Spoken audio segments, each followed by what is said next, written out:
আবির চোয়াল শক্ত করে বাবার দিকে তাকিয়ে বলে উঠল, তানভীর রাজনীতি করবে, ওর মাথায় ব্যবসা ঢুকানোর দরকার নেই। শনিবারই অফিসে আসবো আমি একাই সব দিক সামলাতে পারবো। তোমরা প্লিজ দয়া করে তানভীরকে মুক্তি দাও, ওকে নিজের মতো করে রাজনীতিটা করতে দাও। তোমার শর্ত যেমন আমি মেনে নিয়েছি, তোমাদেরকেও আমার একটা শর্ত মানতে হবে, সেটা হলো আমি আমার মন মতো কাজ করব। আমার যখন যেখানে প্রয়োজন হবে তখন আমি নিজের কাজ গুছিয়ে চলে যাব। কেউ আমাকে কোনো প্রকার বাধা দিতে পারবে না। দরকার হলে 2 অফিসের কাজ শেষ করে আমি রাত 12টা বা 2টায় বাসায় ফিরবো। এমনকি কোনো সময় বাসায় আসবো না, এতে যেন তোমাদের মাথা ব্যথা না হয়। একদমে কথাগুলো বলে কোনো দিক না তাকিয়ে বাসা থেকে দ্রুত পায়ে বেরিয়ে গেল। আলী আহমদ খান কোনো কথা না বলে কয়েক সেকেন্ড দাঁড়িয়ে থেকে সেও আবার রুমের দিকে হাঁটা শুরু করলো। পিন পতন নীরবতা বাড়িতে। সোফায় বসে আছেন মোজাম্মেল খান। কাছেই 3 যা একজন আরেকজনের দিকে তাকাচ্ছে বারবার। তাদের আবিরের প্রতি পূর্ণ বিশ্বাস আছে, কিন্তু সমস্যা হচ্ছে বাহিরের দুনিয়া সামলাতে গিয়ে নিজের প্রতি না যত্নহীন হয়ে পড়ে ছেলেটা। এটাই তাদের চিন্তার বিষয়। নিচে থাকা মানুষগুলোর মনে চিন্তার ছাপ দেখা গেলেও মেঘ উপরে দাঁড়িয়ে এক প্রকার বিনোদন উপভোগ করতেছিল। যেই বড় আব্বুর কথার উপরে কারোর কথা চলে না, আজ ওনার সাথে টক্কর দেওয়ার মানুষ এসেছে। বাবা ছেলে কি শর্তটাই না দিচ্ছে, যেমন বাবা তেমন ছেলে। এসব ভেবেই হাসি পাচ্ছে মেঘে। হঠাৎ করেই হাসিটা বন্ধ হয়ে মুখটা ভারী হয়ে গেল মেয়েটার, আর ফিসফিস করে বলতে শুরু করলো, নিজে তো হিটলার, তার সাথে আমার ভাইটাকেও বড় গুন্ডা বানাতে কি সুন্দর উৎসাহ দিচ্ছে। এতদিন ভাইয়ের জ্বালায় জীবনটা তেজপাতা, এখন আবার আরেকজনের আবির্ভাব হয়েছে।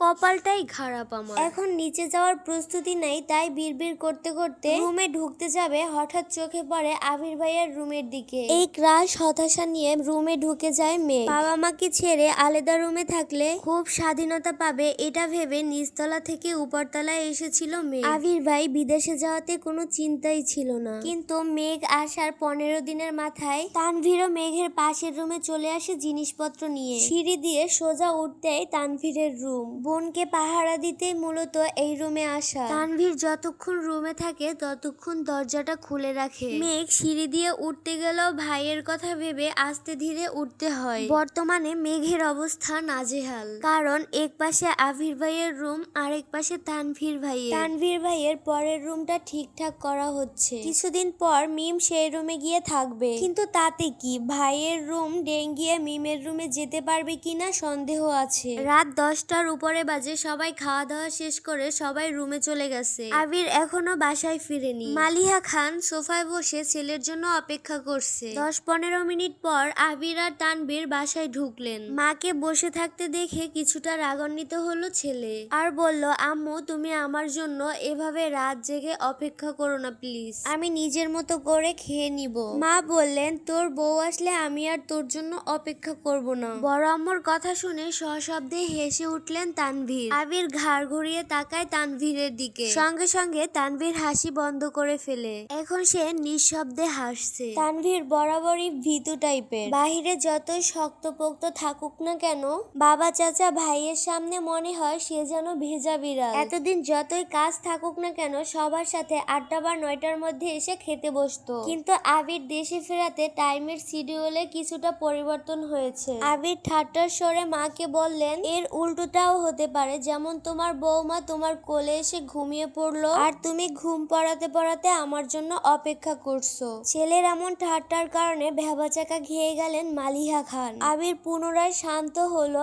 এবং কড়া ভাষায় বলে উঠলো, কাল থেকে তোমায় যেন বসে থাকতে না দেখি। আমার কিছু লাগলে চেয়ে নিব, আর খাবার টেবিলে রেখে দিও, আমি খেয়ে নিব। এ কথার কোনো উত্তর বাদিয়ে মালিহা খান স্বাভাবিক কণ্ঠে বললেন, তানভীর বাবা মেঘ এখনো খায়নি, ওকে একটু ডেকে দিবি, ও খাবে কিনা। তানভীর ঠিক আছে বলে উপরে চলে গেল। আবিরও নিজের রুমে চলে গেল। 5 মিনিটে ড্রেস চেঞ্জ করে নিচে নামছে। এতক্ষণে মেঘ খাবার টেবিলে চলে এসেছে। ভেবেছিল ভাই ফ্রেশ হওয়ার আগে খাওয়া শেষ করে এখান থেকে পালাতে পারলেই বাঁচে। খাওয়ার অর্ধেক তার দৃষ্টি নিবদ্ধ হয় সিঁড়ির পনে। কালো টি শার্ট আর ট্রাউজার পরে হাতে মোবাইল নিয়ে আপন মনে নামছে আবির। মেঘ আবিরকে সরু চোখে নিরীক্ষণ করছে। মানুষটাকে দেখে মেঘের হৃদস্পন্দন বাড়তে শুরু করলো। এখন সে স্পষ্ট অনুভব করছে তার বুকের ভিতরে কিছু একটা হচ্ছে, কিন্তু বোধ বোধগম্য হচ্ছে না কি হচ্ছে। নিজের অজান্তেই মেঘ বুকের বাঁ পাশে হাত রাখলো, অনুভব করলো কিছু একটা বুকের ভিতর অনুর্বর নৃত্য করছে। আবির চেয়ার টেনে বসায় ঘোর কাটলো মেঘের সবেগে হাত নামিয়ে আনলো বুক থেকে। আবির মেঘের ঠিক বিপরীত চেয়ারটায় বসছে। মেঘের ছোট্ট বুকটা অনবরত কেঁপেই যাচ্ছে। মেয়েটা চোখ তুলে তাকাতে পারছে না। শরীর কাঁপাকাঁপি আর হৃৎপিণ্ডের লাফালাফিতে সে বিদৃষ্ট দিশেহারা অবস্থায় অষ্টদশী। ইচ্ছে করছে ছুটে পালিয়ে যেতে আবিরের সামনে থেকে, কিন্তু পারছে না, মনে হয় পায়ে শিকল দিয়ে বাঁধা। মালিহা খান হঠাৎ মেঘের হাতে ধাক্কা দিয়ে বলল, কিরে তোর কি হলো? দ্বিতীয়বার ঘোর কাটলো মেঘের। তৎক্ষণাৎ স্বাভাবিক হওয়ার চেষ্টা করলো। মেঘ কাঁপা কাঁপা গলায় বলতে লাগলো, কই না তো, কিছুই হয়নি। এই বলে খাবার খাওয়ার আবার চেষ্টা করলো, কিন্তু এবার আর খাবার গলা থেকে নামছে না। গলা শুকিয়ে কাঠ হয়ে গেছে। কাঁপা কাঁপা হাতে গ্লাস হাতে নিয়ে নিমেষেই অর্ধেক গ্লাস পানি খেয়ে ফেললেন। আবির আপন মনে খাচ্ছে, পাশে কি হচ্ছে সেটা দেখার প্রয়োজন মনে করে না। আবিরের গা ছাড়া ভাব দেখে মেঘ আবার খাওয়ার চেষ্টা করলো। মেঘ এক পলকের জন্য তাকিয়েছিল আবিরের দিকে। কালো টি শার্টে মুখটা কতই না মায়াবী লাগতেছিল। এলোমেলো চুল, খাওয়ার স্টাইল দেখে আবারও দ্বিতীয়বারের মতো ক্রাশ খেলো মেঘ। কে বলতে পারে দুদিন আগ পর্যন্ত আবিরের কোনো স্মৃতি ছিল না মেঘের মনে। হঠাৎ মনে পড়লেও শুধু ওকে মেরেছিল। মেঘের যখন এই স্মৃতিটা মনে পড়তো তখন রাগে কটমট করত। আজ আর বিকাল থেকে যতবার আবিরকে দেখছে ততবারই মেঘের শীর্ণ বক্ষ ধরফরিয়ে উঠেছে। ছোটবেলা যে ভয়টা ভাইয়ের প্রতি বোনের ছিল আজ তা বদলে গেছে। আবিরের দৃষ্টি ততবারই মেঘকে বরফের ন্যায় জমিয়ে দিচ্ছে। এই দৃষ্টিতে সূচালো কিংবা ধারালো অস্ত্র আছে, যা এক কিশোরীর বক্ষপিঞ্জ এফোর ওফোর করে দেওয়ার ক্ষমতা রাখে। আবিরের দিকে এক দৃষ্টিতে তাকিয়ে মেঘ হাবিজাবি চিন্তা ভাবনা করতেছিল। আবির চোখ তুলে তাকাতেই মেঘের মনোযোগ ঘুরে গেল। আবিরের তপ্ত দৃষ্টি মনে হয় ফালফালা করে দিছে। হৃৎপিণ্ডটা দৃষ্টি সংযত করে চিবুক নামিয়ে নিল গলায়। সহসা মুখ বিবরণ চুপসে গেছে আমসত্তার ন্যায়। দ্বিতীয়বার আবিরের দিকে তাকানোর স্পর্ধটা হয়নি অষ্টদশীর। এরই মধ্যে মা মালিহা খান ছেলের উদ্দেশ্যে বলে উঠলেন, তোর নতুন কোম্পানিটা কি না খুললে হয় না? তোর বাবা বিষয়টা ভালোভাবে নিচ্ছে না। তুই তোর বাবাকে রাগিয়ে দিচ্ছিস। তোর বাবা কিন্তু তোকে অনেক ভালোবাসে। শোনিত স্বরে আবির মায়ের দিকে তাকিয়ে বলা শুরু করলেন, ছেলেরা সারা জীবন বাবাদের প্রিয় থাকতে পারে না। নিজের স্বপ্নকে প্রাধান্য দিতে গিয়ে বাবা ছেলের দূরত্ব বেড়ে যায়। এটা অস্বাভাবিক কিছু না। যদি বাবার ইচ্ছে বা স্বপ্ন প্রতিটা ছেলে ধরে রাখতো তাহলে পৃথিবীটা এতটা এগিয়ে যেত না। আমাকেও দেশ ছেড়ে এত বছর বাহিরে থাকতে হতো না। আব্বু নিজে এই কোম্পানি শুরু করছিলেন। উনি যদি ওনার বাবার কথায় প্রাধান্য দিতেন তাহলে এতটা এগিয়ে যেত না। তাছাড়া আমি তো বলি নাই বাবার কথা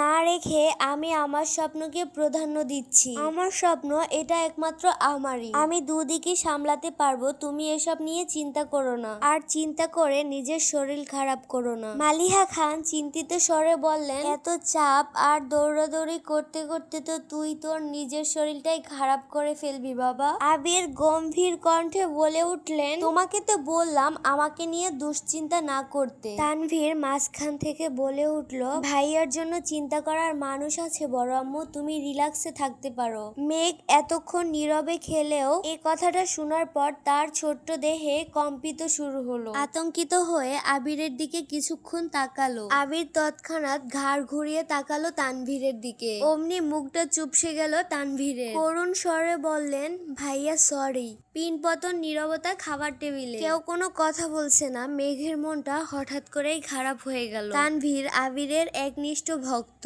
এক কথায় দুজন দুজনের বেস্ট ফ্রেন্ড। আবির গুরু গম্ভীর স্বভাবের, রাগী কিন্তু কথা কম বলে। দিন শেষে আবিরের অপ্রকাশিত কথাগুলো তানভীরকেই শেয়ার করে এসেছে এত বছর। এমনকি এখনো তানভীরের থেকে তানভীর আবিরকে বেশি ভালোবাসে। আবির যদি তানভীরকে বলে এক পায়ে সারা রাত দাঁড়িয়ে থাকবি, তানভীর তাই করবে। অবশ্য করবে নাই বা কেন, সেই কলেজ লাইফ থেকে তানভীরের রাজনীতি করার ইচ্ছে। পড়াশোনাতেও তার বিশেষ কোনো আগ্রহ ছিল না। আব্বু এবং বড় আব্বুকেও বলছে, কিন্তু তাদের কড়া জবাব তাদের রাজনীতি পছন্দ না, আর এই বাড়ির কেউ রাজনীতি করতে পারবে না। একদিন বাধ্য হয়ে ভাইকে কল করছে যাচ্ছে তানভীর। ভালো মন্দ কথা শেষ করে তানভীর ভয়ে ভয়ে বলল, ভাইয়া তোমার সাথে আমার কিছু কথা আছে। আবির সবলীল ভাবে উত্তর দিলেন, তুই কি রাজনীতি করতে চাস তাই না? তানভীর কেমন যেন নিজের কানকে বিশ্বাস করাতে পারছিল না ওই দিন। আবির এতটা স্বাভাবিকভাবে উত্তর দিবে কখনো ভাবতেই পারেনি। আবির, তুই রাজনীতি কর, কিন্তু একটা কথা সবসময় মাথায় রাখবি, বিষয়টা দেখতে যতটা সহজ আসলে কিন্তু এতটা সহজ না। তোকে একনিষ্ঠ এবং সৎ থাকতে হবে সবসময়। দল মতো নির্বিশেষে তোকে সত্যের পথে চলতে হবে। তোর যেন এই কথা শুনি না কখনো পা চাটার স্বভাব হয়েছে। আর তানভীর ভয়ে ভয়ে উত্তর দিল, আব্বু আর বড় আব্বু তো কোনোভাবেই রাজি হচ্ছে না। আবির হেসে উত্তর দিলেন, ওইসব আমি সামলে নিব। তুই আমায় কথা দে সবসময় সৎ থাকবি আর যে কোনো সমস্যা সবসময় আমাকে শেয়ার করবি। সেদিন খুশিতে তানভীরের চোখ টলমল করতে লাগলো। আবির সামনে থাকলে হয়তো ওই দিন জড়িয়ে ধরে কেঁদে দিত ছেলেটা। সেদিন ভাইকে কথা দিয়েছিল সে সারা জীবন সৎ থাকবে এবং একনিষ্ঠভাবে কাজ করবে। এরপর থেকে রাজনীতি সম্পর্কিত যত ঝামেলা আছে, কি করা দরকার, কোনটা করলে ভালো হবে, সবকিছু ভাইয়ের সাথে শেয়ার করত তানভীর। আজ সে ছাত্রলীগের সহ সভাপতি। সবকিছুর ক্রেডিট শুধু আবির ভাইয়ের। আগামী বছর মেয়র নির্বাচনের পর সভাপতি নতুন করে করা হবে, তাই তানভীর চেষ্টা করছে যেন এইবার সভাপতি হতে পারে। তানভীরের এই রাজনীতি করার জন্য আবিরের আর ওর ফ্যামিলির বাবা চাচার সাথে ঝামেলা শুরু সেই প্রথম থেকেই। কিন্তু আবিরের কথা ছিল একটাই, তানভীর রাজনীতি করবেই। আজ সন্ধ্যায় বাবা চাচার মুখের উপরে বলছিল তানভীরকে যেন রাজনীতি নিয়ে কেউ কোনো কথা না বলে। তানভীরের জীবনে আবিরের অবদান একটা গাছের নেই, যার ছায়ায় তানভীরের অবস্থান। ভাই ছাড়া তানভীর অসহায়। খাওয়া শেষ করে আবির রুমে চলে গেলেন। তানভীরও চলে গেলেন, শুধু বসে আছে মেঘ। সে খাবার টেবিলে সবার আগেই এসেছিল, ভেবেছিল ভাইয়ের আগে খেয়ে পালাবে, কিন্তু তা আর হলো কই। যখনই শুনতে পেল আবিরের জীবনে কেউ আছে, তখনই মাথা ঘুরছে অষ্টদশী। ভাতের প্লেটে আঙ্গুল ঘুরাচ্ছে আর ভাবছে, আমার ছোট্ট মনটা এভাবে ভেঙে গেল, প্রেমে পড়ার আগে এভাবেই ব্রেকআপ হয়ে গেল। ছি, মেঘ তৎক্ষণাৎ নিজের মনকে নিজেই সান্ত্বনা দিচ্ছে। থাক, মন খারাপ করিস না, আসলে ছেলেটা ভালো না। মনে নেই তোকে ছোটবেলা মারছিল একবার? ছেলেটা একটা আস্ত হিটলার। তোর জীবনে একটা রাজপুত্র আসবে রে, আর তার একমাত্র রাজরানী হবি তুই। মালিহা খান পুনরায় মেঘের হাতে ধাক্কা দিয়ে বলল, থাক, তোর আর খেতে হবে না। এতে হুঁশ ফেরে মেঘের। মেঘ কিছু বলার আগেই খাবার প্লেট সামনে থেকে নিয়ে যান উনি। বড় আম্মুর এসব কর্মকাণ্ড দেখে আহাম্মক হয়ে যায় মেঘ। মালিহা খান মেঘকে বললেন, এভাবে 14 ঘন্টা ভাতের প্লেট সামনে নিয়ে রাখলে ভাত বিষ হয়ে যাবে। মেঘেরও তেমন খাবার খাওয়ার ইচ্ছে নেই, সে তো নিজেকে সান্ত্বনা দিতে ব্যস্ত। মেঘ হাতটা ধুয়ে রুমের দিকে যাচ্ছে, পেছন থেকে মালিহা খান ডাক দিয়ে বলতেছে, তোর কি পেট ভরেছে নাকি আবার তোকে নতুন করে খাবার দিব? মেঘ, না আর খাবো না, এতটুকু বলেই রুমে চলে গেল। পড়তেও ইচ্ছা করছে না মেঘের, চুপচাপ শুয়ে আছে বিছানায়। চোখ বন্ধ করতেই চোখের সামনে ভেসে আসে আবিরের সেই হাসি। বাইক এনে যখন হাসি মুখে কথাগুলো বলছিল, সেগুলো কানের সামনে ভেসে উঠছে। কি সুন্দর করে কথা বলে মানুষটা, কথার ধরন কতটাই না সুন্দর। রাগলে কুঁচকে ফেলে ঘন ভুরু, সবকিছুই যেন মেঘের চোখের সামনে ভাসছে। সঙ্গে সঙ্গে চোখ খুলে ফেলে মেঘ, আর বুকের সামনে কষ্ট ভেসে আসে। এই লোক আমার ভাবনায় কেন আসছে বারবার? এই লোকটা তো অন্য কারো। এসব কথা ভেবে মেঘ রেগে ঘুমিয়ে গেল। আজ শুক্রবার, বাড়িতে সকালবেলা হইচই শুরু হয়ে গেছে। মেঘ, মিম, আদি তাদের দুষ্টমিতে ড্রয়িং রুমটা ভরে ফেলছে। তিন যা মিলে রান্নাঘরে রান্না করতেছে। আবির বাড়ি ফিরছে বলে তার দুই মামা দুই খালা তাকে আজ দেখতে আসবে। মিম আর মেঘের মামা খালাদের বাসা থেকেও বেড়াতে আসবে মানুষ। বেশিরভাগ মানুষই চাকরিজীবী, তাই শুক্রবার ছাড়া কেউ সময় পায় না। ইকবাল খান অনেক ব্যস্ত, যখন যা লাগছে বাজার করে এনে দিচ্ছে। তানভীরের সকাল থেকে কোনো খোঁজ নেই, নাস্তা করে বাড়ি থেকে বেরিয়েছে। পার্টি অফিসে কাজ আছে, বিকেলে ফিরবে বলে চলে গেছে। এজন্য মেঘের মনে কোনো ডর ভয় নেই। আপন মনে আড্ডায় মগ্ন মেয়েটা।